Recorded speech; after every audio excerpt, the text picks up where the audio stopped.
최근 몇몇 연예인들의 과거사가 드러나면서 요즘 사회가 많이 시끄러운 분위기입니다.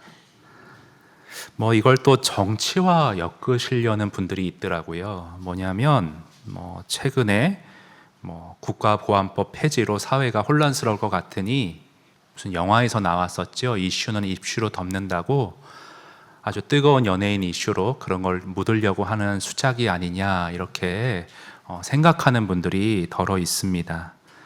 근데 저는 그 뉴스 영상 밑에 댓글이 참 마음에 와닿았는데 뭐라고 썼냐면 요즘엔 그런 거 안 통합니다 라는 댓글이 저는 마음에 와닿았어요. 그렇게 생각할 필요는 없을 것 같아요. 왜냐하면 요즘 우리 국민들은 그런 얕은 수에 넘어가지 않는다는 것이 저의 생각입니다. 아무튼 이 연예인 사건에서의 본질은 정치가 아니고요.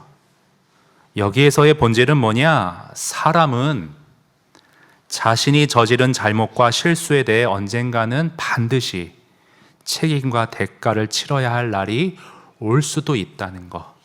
이것이 저는 이 사건의 본질이라 생각을 합니다. 여러분은 어떠십니까? 여러분은 과거의 실수로 또 철이 없어 저질렀던 잘못, 다른 이에게 생각 없이 아픔과 피해를 줬던 지금 와서 생각할 때에 참으로 후회스러운 그런 일들 여러분은 혹시 있지 않으십니까? 2017년 5월 17일 꽤 오래전의 뉴스입니다.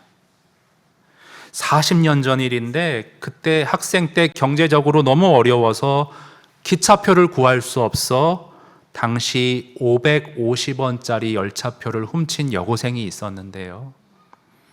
40년이 지나서 이게 너무 양심에 계속 걸려서 그 해당 역사의 사죄 편지와 함께 제가 1000배로라도 더 갚고 싶은 심정입니다. 실제 55만 원으로 그것을 변상하고 사죄를 구했던 그런 사건이 신문에 난 적이 있습니다. 이걸 한 언론사 앵커가 참 세밀한 표현력으로 잘 전달을 해서 브리핑을 해서 제가 그걸 한번 화면에 가져와 봤습니다. 부끄러움은 목에 가시처럼 남아서 여고생은 내내 편안하지 못했습니다. 44년 전에 그녀는 경북의 한 기차역에서 550원짜리 기차표를 훔쳤다고 했습니다. 이제와 말하지 않았다면 아무도 알지 못했을 일입니다. 그러나 본인만은 부끄러움을 기억하고 있었습니다. 오랫동안 양심에서 지워지지 않았는데 1000배로 갚아도 모자랄 것 같지만 이제라도 갚게 되어 참으로 다행입니다. 44년의 시간을 돌아 그녀는 남모를 부끄러움을 내려놓았을 것입니다. 여러분, 근데 이와 정반대되는 장면이요, 오늘 요한계시록 16장에 나와 있습니다. 오늘 계시록 16장 안에는요, 끝까지 부끄러움을 모르고 끝끝내 회개하지 않는 죄인들의 안타까운 모습이 곳곳에 드리워져 있습니다.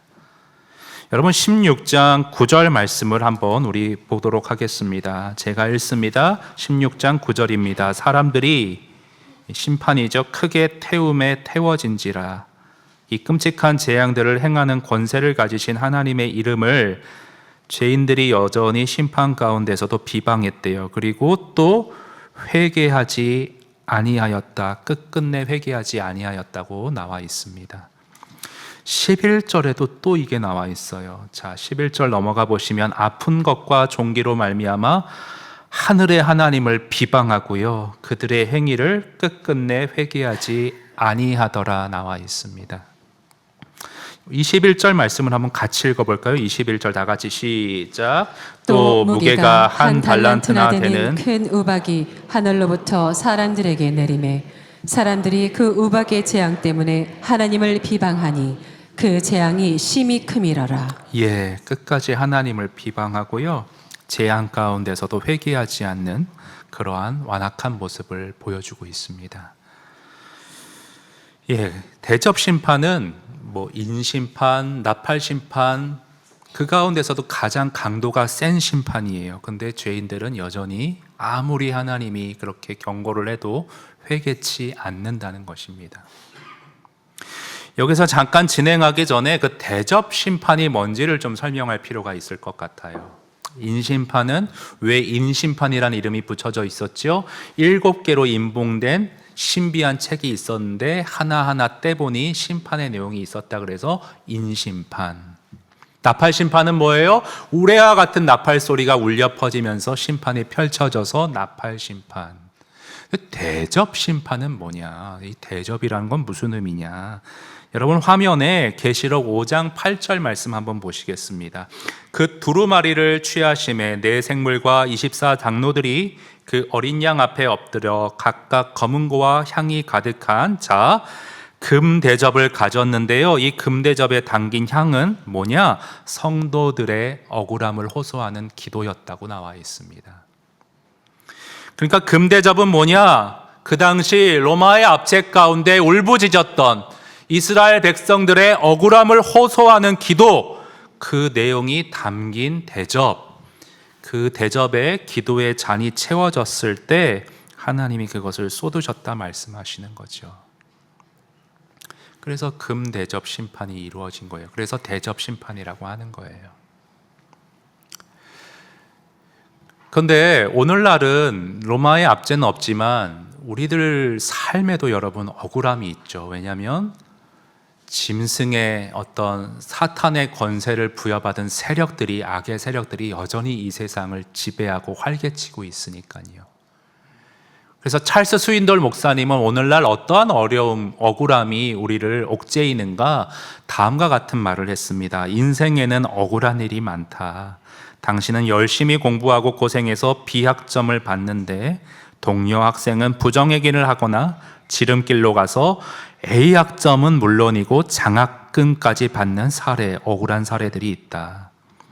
못된 동료들은 온갖 아부와 비방으로 승진을 하는데 당신은 규정을 지키다 일자리를 잃기까지 한다. 여태껏 당신이 겪은 부당한 일들은 무엇이 있는가?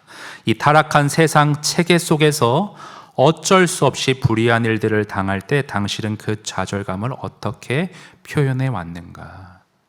당시의 성도들은 기도했다는 거예요. 그래서 그게 금대접에 다 채워졌을 때 그 억울함에 대한 진노의 심판이 이 땅 가운데 행해지는 것이 바로 오늘 16장 앞으로 일어날 또 대접 심판에 대한 어떤 환상입니다. 근데 이 대접 심판은요, 앞에서도 말했듯이 마지막 심판답게 그 강도가 가장 강력한 심판입니다. 그 앞에 나팔 심판과 좀 비교를 해보기 원하는데요. 여러분 화면에서 우선 나팔 심판 8장 8절 말씀, 9절 말씀 한번 같이 한번 읽어보겠습니다. 시작. 둘째 천사가 나팔을 부니 불붙는 큰 산과 같은 것이 바다에 던져지매 바다의 3분의 1이 피가 되고 바다 가운데 생명 가진 피조물들의 3분의 1이 죽고 배들의 3분의 1이 깨지더라. 여기 중요한 건 3분의 1만 멸망시키고 거기 바다에 있는 생물 가운데 3분의 1만 죽게 하셨습니다. 무슨 의미예요, 여러분? 3분의 1을 왜 남겨놓으시죠? 하나님의 사인이죠. 여지를 남겨두겠다, 아직 회개할 기회를 주겠다는 거예요. 근데 이 마지막 나팔 심판은 사뭇 다릅니다. 여러분 본문 3절 보세요. 16장 3절 보시면요, 자, 둘째 천사가 그 대접을 아까 보듯이 비슷하게 바다에 쏟습니다. 근데 바다 곧 죽은 자의 피같이 돼가지고 바다가 바다 가운데 3분의 1이 아니고요, 모든 생물이 죽더라 돼 있어요. 여지를 남겨주지 않습니다. 그런데 이런 끔찍하고 여지가 없는 어떤 엄중한 심판 앞에서도 완악한 죄인들은 회개하지 않는다는 게 문제예요. 참 여러분, 이런 걸 보면요, 사람이 물론 고난이나 어려움을 통해 뉘우치고 회개하는 사례도 있는데 다 그런 건 아닌 것 같아요. 어떤 사람들은 오히려 고난과 어려움을 통해 마음이 더 완악해져서 하나님을 향한 비방과 원망을 터뜨리는 사람도 있다라고 오늘 말씀이 우리에게 알려주고 계십니다. 아니, 어떻게 사람이 이렇게까지 되는가? 왜 정신을 못 차리는가? 그레고리 빌이라는 학자는 이에 대해서 성경적으로 다음과 같이 정리해 주었는데요. 계시록 16장에서 죄인들이 그들의 행위를 회개하지 아니하더라라는 이 문구는 단순한 정신적 비타협보다는 굳어진 제2의 생활 습관에 초점을 두고, 여러분 습관은 제2의 천성이라고 하지 않습니까? 죄가 천성으로 뿌리 박힌 거예요. 굳어진 거예요. 그래서 이 억구는 그들이 자기들의 뿌리 박힌 행위에서 돌이키지 않았다라고 번역할 수 있습니다. 그래서 16장 전체에서 죄인들이 회개하지 않는 모습은 한 번 더 기회가 있거나 돌이킬 수 있는 게 아니라 완악해진 바로와 애굽 사람들의 신학적 패턴에 따라 회복 불가능한 상황으로 볼 수 있습니다. 잠깐 그대로 두시고요. 학자들 말은 좀 어렵죠. 여러분 이게 무슨 말이냐면 출애굽 당시 바로 왕의 모습을 떠올려 보세요. 10가지 재앙이 있었잖아요. 조금 힘들어지니까 마음을 돌이킵니다. 근데 이내 얼마 못 가요? 다시 완악해집니다. 하나님을 반대합니다. 두 번째 재앙, 조금 돌아섰다가 다시 이런 식이에요. 바로 왕은 여기 표현과 같이 회복 불가능한 상태인 거예요. 하나님 판단하실 때 도저히 안 되겠구나, 가망이 없구나. 뿌리 박힌 죄의 습성이 천성으로 자리 잡아서 개선의 여지가 안 보이는 겁니다. 그런 사람들이 있다는 거예요. 근데 여러분 문제는 뭐예요? 다른 사람들이 아니고, 내려주셔도 돼요. 다른 사람들이 아니라 문제는 뭐냐면 저와 여러분은 어떤가 하는 것입니다. 저와 여러분은 구원받았습니다. 하지만 구원받은 자인데 혹시 내 안에도 바로와 같이 어떤 특정 죄에 대해서, 아니 또 나의 어떤 약점에 대해서 나도 모르게 무감각해져 있고 완악해져 있는 그러한 부분이 혹시 내 마음에 있지는 않은지 살펴볼 필요는 없을까요, 여러분? 이것이 바로 여러분 오늘 계시록 16장을 묵상할 때 우리가 중점적으로 살펴보아야 할 묵상의 포인트가 되겠습니다. 근데 여기에 포인트를 맞추지 못하고 어떤 사람들은 쓸데없이 계시록 16장을 묵상할 때 엉뚱한 곳에 관심을 쏟는 경우들이 덜어 있어요. 예를 들어서 여러분 오늘 16장 16절을 보세요. 여기에 집중해요. 16장 16절 보실래요? 뭐가 나와 있어요? 눈에 딱 들어오는 단어가 있죠? 아마겟돈. 여러분 계시록 아마겟돈, 최후 전쟁 아마겟돈 이런 용어 혹시 들어보신 적이 있으세요? 영화로도 나왔었죠. 굉장히 오래전에 행성하고 부딪혀서 인류의 마지막 그 아마겟돈이라는 제목의 영화가 있었습니다. 아마겟돈. 그러니까 666 14만 4천 그다음에 아마겟돈, 이게 아주 계시록에서 대표되는 어떤 이슈되는 어떤 용어들입니다. 그래서 이런 시중에 아마겟돈에 대한 잘못된 속설들이 666과 같이 많이 떠도는데 우리 송태근 목사님 글로 한번 살펴보도록 하겠습니다. 화면 보시면요, 아마겟돈에 관해 시중에 나와 있는 책들은 거의 세대주의자들의 해석을 따릅니다. 여러분 세대주의는 뭐냐면 성경을 너무 이렇게 굳어지게, 너무 고정되게 치우쳐서 문자적으로만 해석하는 부류의 사람들이에요. 학파예요. 그러니까 물론 성경은 문자적으로 해석해야 되지만 이 문맥을 봤을 때 또 묵시문학에서 상징으로 접근해야 할 것도 문자적으로 좀 고집하는 그러한 해석 학파입니다.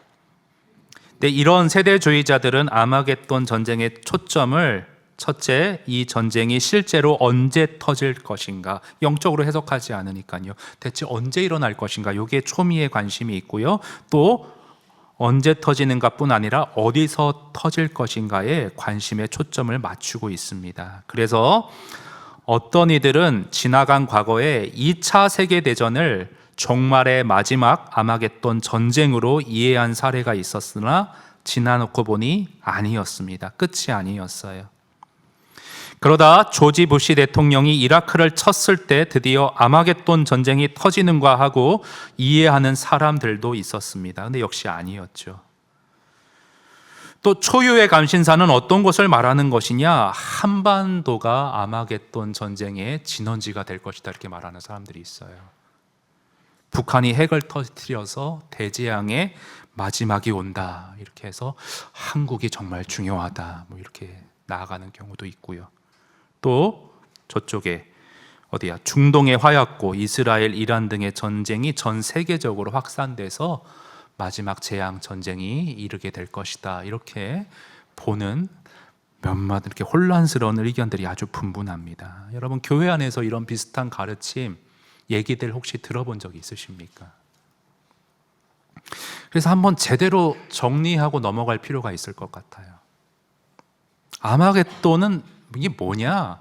여러분 아마겟돈은 번역하면 우리말로 번역하면 무깃도 산, 무깃도 골짜기 정도로 번역할 수 있습니다. 자, 이 무깃도가 뭐냐? 송태근 목사님 설명 좀 마저 보실게요. 무깃도는 이스라엘 역사에 있어 가장 처절한 전쟁이 많이 벌어졌던 곳입니다. 이곳은 크게 두 가지 특성이 있는데 첫째, 외부의 세력이 이스라엘을 파멸하기 위해 들어오는 요충지요 통로입니다. 둘째, 그럼에도 불구하고 언제나 그들의 무덤이 되었습니다. 이스라엘을 진멸하려고 들어오는 외적들이 반드시 무깃도를 점령해야 이스라엘을 차지할 수 있었기 때문에 늘 무깃도로 들어왔지만 여기에 성공한 적은 없습니다. 이것이 아마겟돈 전쟁입니다. 많은 공격을 받지만 전쟁은 이스라엘에게 우리에게 있다는 거죠. 이 전쟁은 오늘날 영적으로 우리 일상에서 벌어지고 있습니다. 따라서 아마겟돈 전쟁이 물리적으로 실제 언제 어디서 일어날지에 대해 전혀 관심을 가질 필요가 없습니다. 이것은 영적으로 오늘 내 삶의 현장에서 매일마다 일어나고 있는 싸움이기 때문입니다. 지금 우리의 일터 캠퍼스 가정의 아마겟돈 마지막 때의 전쟁의 현장을 우리가 경험합니다. 이렇게 보는 게 건전하다고 봐요. 자꾸 뭐 어떻게 끼워 맞추려고 그러면 굉장히 이상스러워집니다. 여러분, 그래요. 사탄이 마치 그 군사 전략가처럼 우리를 또 이 땅을 점령하고자 악한 영이 고도의 전략을 쓰면서 벌이는 이 영적 전쟁의 현장, 아마겟돈 전쟁의 현장으로 우리가 이해할 수가 있습니다. 한 가지만 영적 전쟁의 어떤 그런 기세등등한 위협적인 거 하나만 좀 예를 들어볼까요? 대중문화, 각종 서적, 영상 매체 아주 고도의 전략으로 기세등등하게 막아설 수 없이 밀어닥치는 어떤 세력들이라 저는 그렇게 좀 보고 있습니다. 여러분, 이 아마겟돈 전쟁과 관련해서 13절을 보실게요. 왜 대중매체 이런 걸 제가 들었냐면 13절 보시면요, 또 내가 봄에 개구리 같은 새 더러운 영이, 자, 용의 입과 우리 앞에서 봤죠, 사탄을 상징하는 용과 그 권세를 부여받은 짐승, 근데 입을 통해서, 거짓 선지자의 입을 통해서, 가르침을 통해 우리를 현혹시킨대요. 근데 12절로 올라가 보겠습니다. 12절 보시면요, 자, 여섯째 천사가 그 대접을 큰 강 유브라데에 쏟음에, 자, 강물이 말라버렸다고 되어 있는데 이건 이사야 11장 15절 보면, 현대인의 성경으로 보면 홍해가 말랐다라고 되어 있어요. 자, 하나님께서 홍해를 가르시고 애국 군대가 확 글로 진격해 왔죠. 그와 비슷하게 돈방에서 오는 어떤 권세 있는, 뭐 대중매체나 영상매체처럼 어떤 권세 있는 어떤 그런 것들이 확 우리를 치려고 밀고 들어오는 것입니다. 자, 그리고요 14절 보시면 이적까지도 행하고, 자, 이적에 관해서, 자, 이런 악한 어떤 세력들이 우리를 현혹시키는 전쟁의 현장에서 우리가 어떻게 해야 되는지 예수님이 경고한 말씀이 있는데, 화면에서 마태복음 24장 24절 한번 같이 읽어봅니다. 시작. 거짓 그리스도들과 거짓 선지자들이 일어나 큰 표적과 기사를 보여 할 수만 있으면 택하신 자들로 미혹하리라. 불신자뿐 아니라 믿는 우리까지도 미혹시킬 정도로 그 기세가 대단하다고 합니다. 여러분, 넷플릭스 영화 한 번뿐인 인생 마음껏 즐겨라. 구속받지 말고. 동성애는 자연스러운 거다. 기독교는 다 위선이다. 무슨 작품을 봐도 다 배어 있는 것 같은 느낌을 받아요, 제가. 우리 애들한테 이거를 정말 어디까지 허용해야 되나 제가 갈등이 생길 정도예요. 저는 웬만하면 다 보게 하거든요. 왜냐하면 저희 아버지가 대표적인 그 세국 정책의 대표 주자였기 때문에. 저 초등학교 6학년 때 서태지와 아이들이 나왔습니다. 못 듣게 했습니다. 학교 가면 바보가 되는 거예요. 다 따라 부르고 있는데 그게 뭐야? 이러고. 영화도 못 보게 하고, 다 드라마도 못 보게 하고, 딱 뭔가 이렇게 틀어져 있으면 지금도 생각, 리모컨 와서 탁 꺼버리죠. 그래서 뭔가 이렇게 좀 폐해가 있었기 때문에 전 애들한테 개방을 해주는데, 와, 이게 요즘 너무 심하다. 정말 저도 예전에는 이런 얘기하면 꼰대인데 저 때는 그러지 않았던 것 같은데, 이 정도는 아닌 것 같은데, 요즘은 너무 심해. 진짜 말세가 가까웠나 싶을 정도로 어디까지 뻗어나가려고 그러지? 그런 생각이 듭니다. 근데 여러분, 아까 12절에요. 홍해가 말라서 아무리 기세등등하게 와도요. 여러분, 홍해 사건 아시죠? 하나님이 홍해를 가른 다음에 기세등등하게 들어오는 세력들을 다 바닷물에 잠기게 하셨어요. 그래서 너무 걱정하실 건 없어요. 이 세상이 망하려고 그러나, 우리가 정말 교회가 점령당하는 거 아니나, 아니, 하나님이 하나님의 때가 되면 홍해를 다시 합치셔서 모든 걸 물리치세요. 그런데 분명한 거는 예수님 말씀처럼 택한 자들도 미혹받을 수 있을 정도로 그 기세가 대단하다는 거예요. 방심해서는 안 된다는 거예요. 그래서 여기서 미혹되어 마음이 정말 세상에 점령당하고 나도 모르게 하나님을 거스르게 되어지고, 내 마음이 세속화되어서 마음이 완악해져 하나님이 성령으로 찌르셔도 말씀으로 경고해도 전혀 회개하지 않는 상태가 될 수도 있다는 것입니다. 여러분, 방심해서는 안 돼요.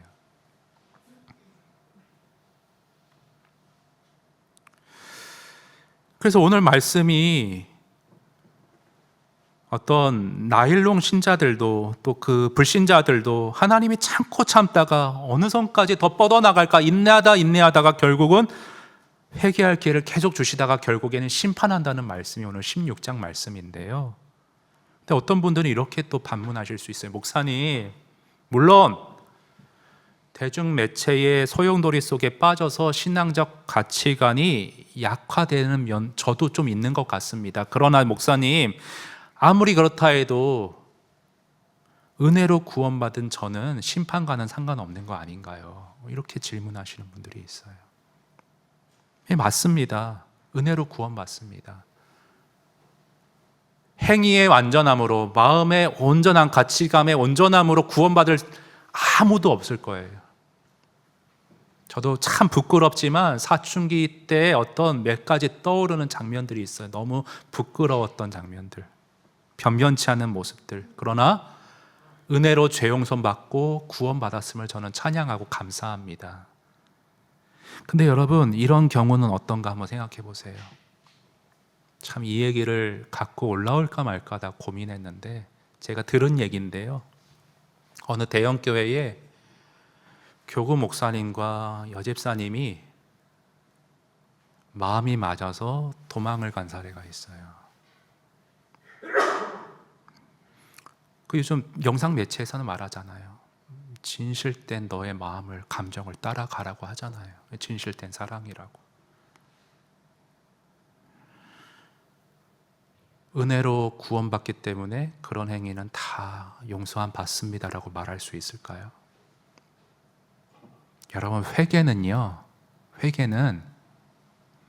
말로만 하는 게 회개가 아니고요, 완전하진 못해도 진정성 있는 행동의 노력이 뒤따르는 게 진정한 회개예요. 아까 기차표 550원 1000배로라도 갖고 싶습니다. 55만 원. 그렇게 행동을 보일 수 있어야 되는 거예요. 내 마음의 솔직함을 따라갔습니다. 진실된 사랑입니다. 상처받을 가족들과 자녀들은 어떻게 하죠? 그래서 예수님이 이런 말씀하셨습니다, 여러분. 그들의 열매로 그들이 누군지가 판명난다. 나더러 주여 주여 하는 자마다 다 천국에 들어갈 것이 아니요 다만 하늘에 계신 내 아버지의 뜻대로 행하는 자라야 들어가리라. 여러분, 예수님이 행위 구원을 말씀하시는 걸까요? 아닙니다. 완벽한 사람 아무도 없습니다. 그러나 겸허하고 진실되게 회개하면서 나의 허물, 그것이 연예인들처럼 사람들 앞에 드러나든 아니든 하나님 앞에서 나의 허물을 가슴 아파하고 속상해하고 주님 은혜로 정결한 마음 주옵소서, 그 부분을 극복해 보고자 진정성 있게 기도하고 노력하는 그런 사람이라면 완전하진 않아도 삶 속에서 주님이 원하시는 열매가 맺어가기 마련이라는 말씀을 예수님이 우리에게 해주고 계신 것입니다. 저는 저와 여러분이 완전하진 않지만 이런 진실된 성도로 마지막 때를 살아갈 수 있기를 원합니다, 여러분. 계시록 16장을 묵상할 때 여기에 초점을 맞춰야 돼요. 마지막 심판을 앞둔 우리는 성도로서 어떤 마음가짐으로 오늘을 살아가야 하는가? 은혜로 구원받았으니 됐다, 이걸로 끝난 건가? 오늘 계시록 말씀은 나와 무슨 상관인가? 오늘 16장 말씀의 적용점을 간단하게 빠르게 두 가지만 좀 우리 살펴보고 오늘 설교 마치도록 하겠습니다. 마지막 심판을 앞둔 진실된 성도가 가져야 할 마음가짐, 첫 번째는 무엇이냐?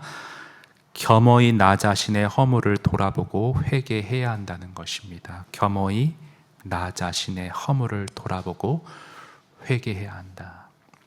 여러분, 오늘 우리가 주목해 볼 말씀은 16절의 아마겟돈이 아니고요, 그 위에 15절 말씀을 우리가 정말 주목해서 봐야 합니다. 15절 말씀 같이 한번 읽습니다. 시작.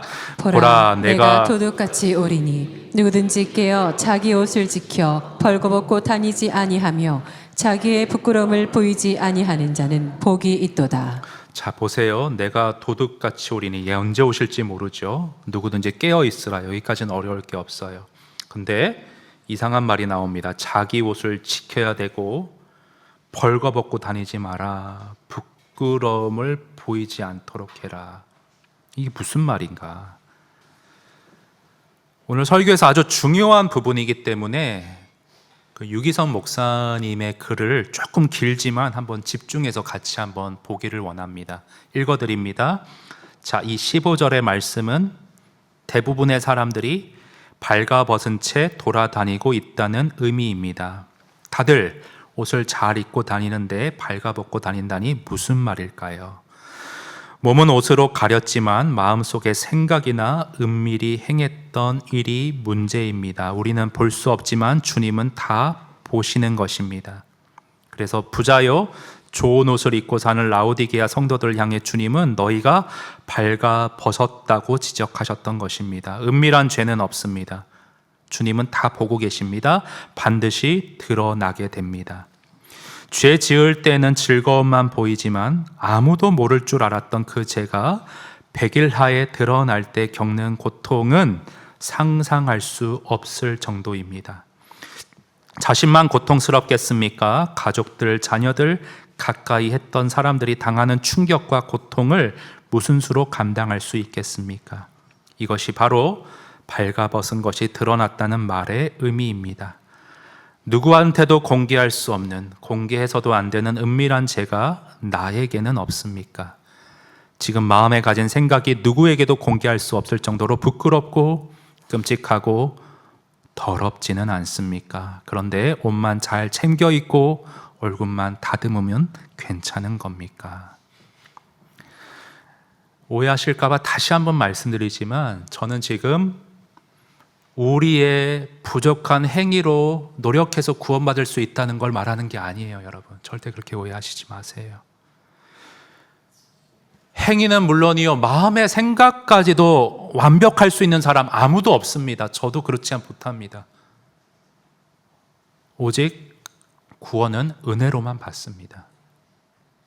그러나 다시 한번 강조드립니다. 그러나 은혜로 구원받지만 내가 그 은혜로 구원받은 자로서 각종 매체나 매혹적인 현대 사상에 물들어 있는 부분은 없는지, 나도 모르게 하나님 앞에서 부끄러운 줄도 모르고 뻔뻔스러워져 있는 점은 없는지 겸허히 나 자신을 살피고 돌아볼 줄 알아야 한다는 것입니다, 여러분. 균형을 잃지 마세요. 거울 앞에서 매일 얼굴만 다듬고 내 머리 모양은 어떤가, 얼굴에 뭐가 묻지는 않았는가, 여러분 그게 부끄럽고 그게 중요한 게 아니라고 말씀하시는 거예요. 정말 구원받은 진실한 성도라면 항상 매 순간 나의 영혼, 나의 내면을 거울로 들여다보듯이 자세히 살필 줄 알아야 한다는 말씀을 오늘 예수님이 해주시는 겁니다. 이 부분이 정말 부끄러운 점임을 하나님 앞에서 자각하며 살아야 한다는 거예요. 근데 우리는 어때요? 겉으로 보이지 않으면, 남들이 모르면 아무 꺼리낌 없이 살아가는 경향이 있죠. 죄인의 성향입니다. 여러분도 저의 마음을 모르고 저도 여러분의 속속들이를 알 수 없는데 하나님은 알고 계십니다. 심판대 앞에서 다 드러나게 됩니다. 완전 알 수는 없지만 나의 그 부분을 은혜 가운데 회개하고 온전하게 세워가기 위해 무릎으로 메어 달리는 저와 여러분이 될 수 있었으면 좋겠습니다. 마지막 두 번째요. 마지막 심판을 앞둔 우리가 마지막 때를 살아가야 할 바른 마음가짐은 뭐냐? 한번 여러분이 이 두 번째는 같이 한번 읽어봅니다. 시작. 주님께서 나에게 주실 상과 복을 바라보면서 죄와 싸워야 한다. 여기서 상과 복을 바라봐야 한다. 여러분, 성화에 있어서, 죄에서 승리하는 데 있어서 상과 복을 바라볼 줄 아는 게 굉장히 중요하다는 말씀을 오늘 제가 마지막으로 드리고 싶습니다. 그럼 15절 말씀을 다시 보시면요, 맨 끝에 약속하시는 게 뭐예요? 뭐가 있다고 말씀해 주세요? 복이 있도다. 내면을 살피는 자, 하나님 앞에서 드러날 죄를 부끄러워하며 죄 용서를 구하며 은혜로 바로 세워가기를 노력하는 자, 복이 있도다. 상급이 있도다. 복을 약속해 주세요. 짧은 억구지만 정말 우리 신앙생활에 중요한 의미를 담고 있습니다. 여러분, 우리가 미혹이 너무 극심한 현대를 살아가고 있습니다. 그런데 이런 세상에서 나도 모르게 내 마음이 죄에 휩쓸리지 않으려면 단지 소극적으로 나를 점검하고 살피는 차원으로는 안 돼요. 좀 더 적극적인 자세가 필요해요. 그건 뭐냐? 주님이 나에게 주실 좋은 것들을 고대하고 구하고 기대하는 신앙의 어떤 그런 마음가짐이 있어야 돼요. 여러분, 저는 이 부분을 존 파이퍼 목사님의 영향을 참 많이 받았습니다. 사람은 다 뭔가 행복한 유익을 위해 마음과 의지가 움직이기 마련이라는 거예요. 그래서 그분 저서를 보면 유명한 파스칼의 팡세를 인용합니다. 화면 잠깐 보시면요, 파스칼이 이런 말을 했어요. 사람은 모두 행복을 추구한다. 이것은 아무도 예외가 없다. 여기서 사용되는 방법이 제각기 다를지라도 그들은 한결같이 이 목적을 향해 나아간다. 다 행복하길 원한다는 거예요. 의지는 이 목적을 향한 것이 아니면 조금도 움직이지 않는다. 이것이야말로 모든 인간이 가지는 행위의 원동력이 된다. 심지어 자살하는 사람도 편해지려고 너무 괴로워서 자살을 한다는 것입니다. 이게 왜 중요하냐면 죄에서 내가 온전하게 좀 깨끗하려고 막 몸부림치고 벗어나고, 물론 그리스도인이니까 그게 동기가 되겠지만, 아니, 내가 정말 행복해지려고 그래야 한다는 동기가 없으면 하다가 지쳐버리고 동력을 잃기 쉽다는 거예요. 여러분 조금 일반적인 예로 먼저 들어드리면요, 우리 모두는요 여러분 보상이 있어야 움직입니다. 보상이 있어야 견뎌냅니다. 제가 작가는 아니지만 매주 설교 한 편을 쓰는, 어떻게 보면 작가잖아요 저도. 그런데 어쩔 때는 너무너무 쓰기가 싫을 때가 있어요.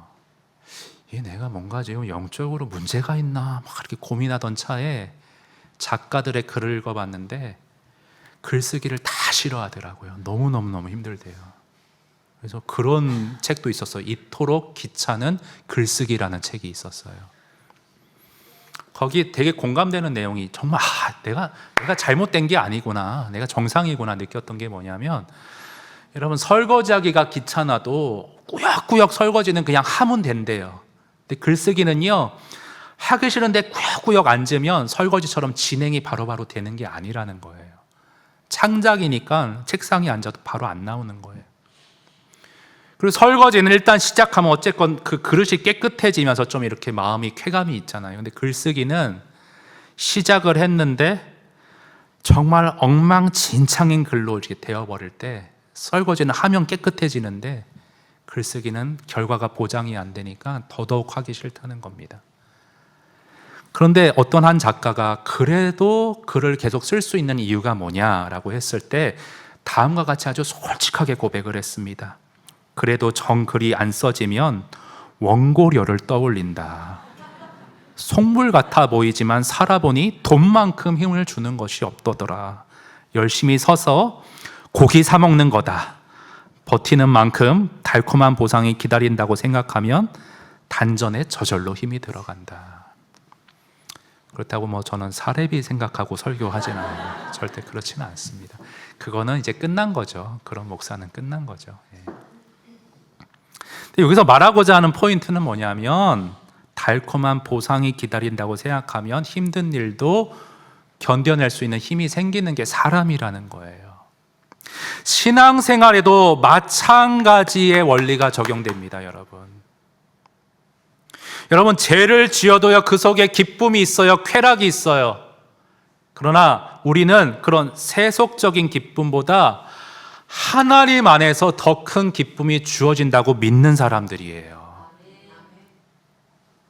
네 마음의 감정을 솔직하게 따라가. 아니, 솔직히 재밌을 수 있어, 짜릿할 수 있어. 그러나 하나님이 주신 나의 가정, 자녀들, 아내를 기쁘게 하는 것, 거기서의 얻는 주 안에서의 즐거움이 훨씬 행복한 것을 믿음의 눈으로 바라보는 것, 하나님 편에 설 때 그런 것들이 주어짐을 깨닫는 것. 지금 너무 오래 같이 살다 보니까 마음의 소원함도 있고 서운한 것도 있고, 그래서 자꾸 어긋나지만, 자녀들이 사춘기지만 내가 더 섬길 때에, 내가 십자가 질 때에 주님이 이 가정을 통해 나에게 주실 아름다운 보상이 더 크다는 것, 그것을 믿음의 눈으로 바라보는 사람이 세속의 대중매체의 현란한 말솜씨와 거짓 가르침에 휩쓸려 내려가지 않을 수 있다는 것입니다.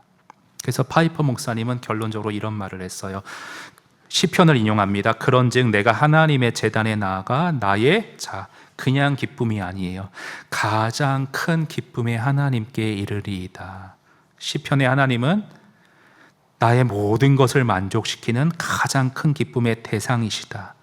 기독교 희로주의자가 추구하는 쾌락은 하나님 안에 있는 더 큰 즐거움이다. 여러분, 이 더 큰 즐거움을 바라보고 이 보상을 갈구할 때에 아무리 거짓 매체와 선지자들이 우리를 달콤하게 깨어내더라도 거기에 휩쓸려 들어가지 않을 힘이 더 큰 가장 즐거운 하나님을 바라볼 때에 우리 안에 생겨날 줄로 믿습니다. 여러분, 이 원리를 여러분 삶에, 마지막 때를 살아가는 여러분 신앙에 잘 접목해 보세요. 그리스도인으로 하나님의 자녀로 살아간다는 것이 얼마나 행복한 일인지를 여러분 만끽하며 살아가시기를 바랍니다. 세상이 아무리 매혹적이어도 정말 하나님 안에서의 달콤함을 기대하고 누리는 사람들은 그쪽으로, 세상으로 시선이 휩쓸리지 않을 거예요. 저는 그렇게 믿어요. 제가 그렇게 간증할 수 있어요. 저라고 유혹이 없겠습니까, 여러분? 근데 저는 하나님이 가장 좋아요. 가장 행복해요. 마지막 때에 더욱더 거세질 세상의 각종 거짓 선지자와 매체들이 아무리 저와 여러분을 미혹할지라도 그보다 더 큰 기쁨이신 주님을 더욱 가까이 하려는 마음, 구원에 더 큰 기쁨을 주시는 하나님을 더욱더 갈망하는 마음, 그 마음이 저와 여러분을 죄로부터 지켜내고 이 세상 그 어느 누구보다도 주 안에서 행복하게 살아갈 수 있게 하는 그 기쁨을 우리 안에 더 넘치게 경험시켜 주시기를, 그렇게 기쁨이 여러분 안에 넘쳐나고 행복이 간증되기를, 주 안에서 사는 것이 가장 복되다 선언하시기를, 찬양하시기를 주님의 이름으로 축원을 드립니다. 우리 주님 앞에 서겠습니다. 주님 편에 서겠습니다. 정결한 마음 주옵소서. 혼란스러운 영을 새롭게 하여 주시옵소서. 주님 앞에서 나를 멀리하지 마옵소서. 구원의 큰 기쁨을 내 안에 새롭게 하여 주옵소서. 우리 기도하는 마음으로 이 찬양 다시 한번 불러보겠습니다. 주님, 혼란한 시대에 정결한 마음 주옵소서. 정결한 마음 주시옵소서. 오 주님, 오 주님, 정직한 영을 주님, 정직한 영을 새롭게 하소서. 주님, 정결한 마음 주시옵소서. 정결한 마음 주시옵소서.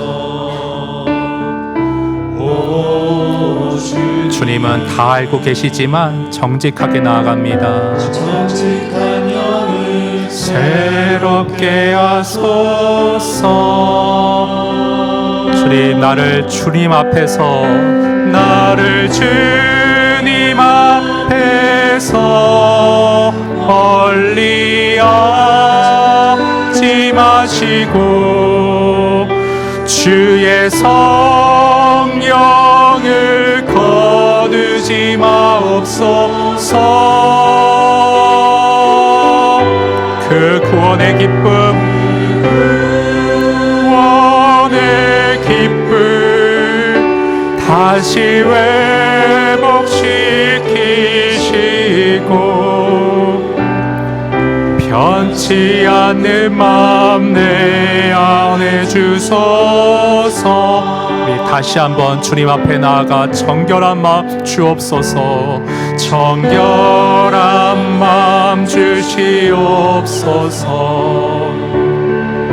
오 주님, 저는 안 됩니다. 은혜가 필요합니다. 정직한 영을 새롭게 하소서. 나를 주님 앞에 멀리하지 마시고요, 나를 주님 앞에서 멀리하지 마시고 주의 성령을 거두지 마옵소서. 주님 곁에 있을 때 가장 기쁩니다. 주님, 그 구원의 기쁨 다시 회복시키시고 변치 않는 마음 내 안에 주소서.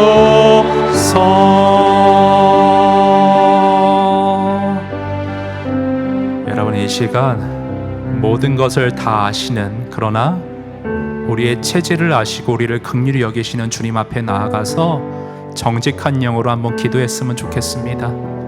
주님, 저도 모르게 솔직히 이런 마음이 있습니다. 세상의 것에 더 마음이 가는 나의 못남이 있습니다. 그러나 주님, 구원받은 자로서 완전할 순 없지만 주님의 은혜 안에 항상 나를 살피며 주님 편에 섰을 때 주어질 상과 더 큰 기쁨을 사모하며 제 마음을 지켜내기 원합니다. 휩쓸리지 않기를 원합니다. 물들어 있던 마음 정화시켜 주시고 정신 차리게 하시고 오늘 하나님 앞에 결단하오니 주님 편에 굳건히 설 수 있도록 이 세속의 하나님 세상에서 부끄럽지 않게 그리스도를 옷 입고 살아갈 수 있도록 주님 오늘 말씀으로 저를 붙잡아 주시옵소서. 주님 앞에 나아가 우리 함께 기도하겠습니다. 기도합니다. 하나님 아버지, 이 시간 주님 앞에 나아가 주님 앞에 아뢰고 기도합니다.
진리의 영이신 성령 하나님, 우리가 주님이 주신 말씀을 제대로 읽고 제대로 묵상하고 제대로 교훈받으며 마지막 때를 살아가는 하나님의 참된 성도며 자녀가 될 수 있기를 원합니다.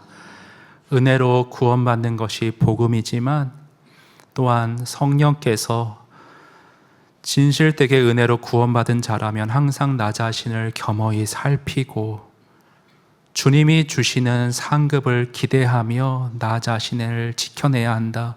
부끄러움 없도록 주의 은혜를 구해야 한다. 오늘 우리에게 말씀하여 주시니 감사합니다.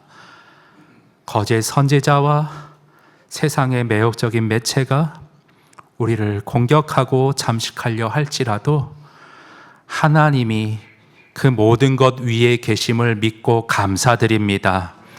하나님 편에 서겠습니다.